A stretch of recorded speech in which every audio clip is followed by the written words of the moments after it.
আজকে আপনাদেরকে দেখাবো ফল দিয়ে, টমেটো দিয়ে, ডাউল দিয়ে, ছোট ছোট চিংড়ি মাছ দিয়ে রান্না করা। আজকের আয়োজনে আমাদের হবে ফলের রান্না। আমাদের সাথে থাকবেন। আমরা এখন ফলগুলো কাটে নেব ছোট ছোট টুকরো করে। আমরা এভাবে টুকরো টুকরো করে কেটে নিছি।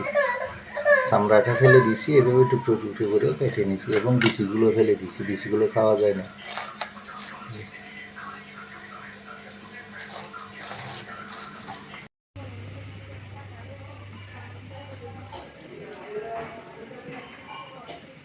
তেল দিয়ে দিলাম।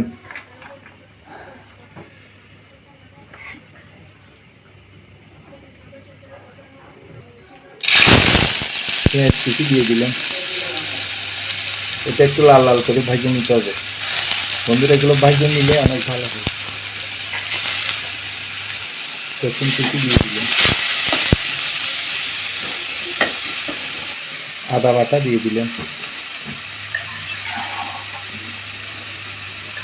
একটু জল দিয়ে একটু নেড়ে নিতে হবে। কাঁচামরিচ দিয়ে দিলাম।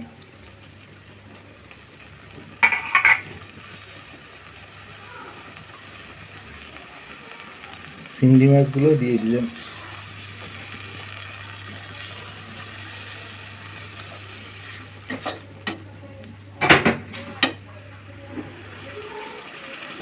স্বাদ মতো লবণ দিয়ে দিলাম।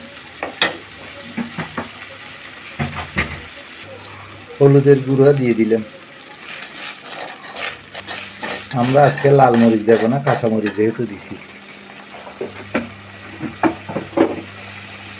জিরা ধনিয়ার গুঁড়ো দিয়ে দিলাম। এগুলো একটু কষাই নিতে হবে, 3 থেকে 4 মিনিট কষাই নিতে হবে, যাতে মরিচের গন্ধটা না থাকে, কাঁচা হলুদের গন্ধটা যেন না থাকে। টমেটো দিয়ে শসাগুলো দিয়ে দিলাম। আমাদের কষানো শেষ, এখন শসাগুলো দিয়ে দিলাম।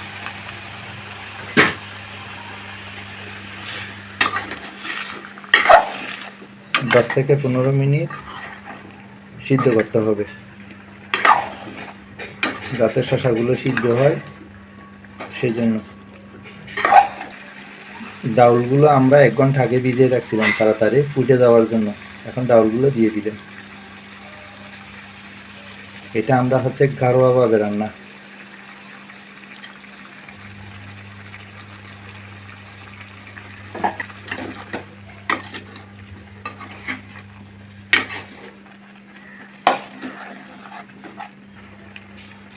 জল দিয়ে দিলাম।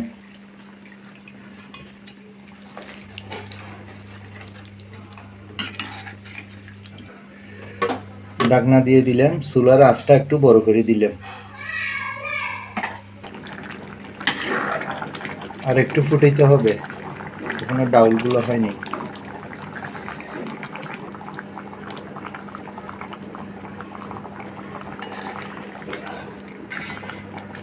ধনিয়া পাতা কুচি দিয়ে দিলাম।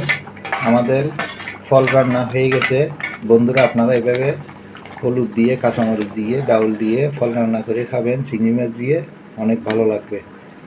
যদি আপনাদের আমার চ্যানেলে যদি আপনারা নতুন হয়ে থাকেন তাহলে একটা সাবস্ক্রাইব দেবেন।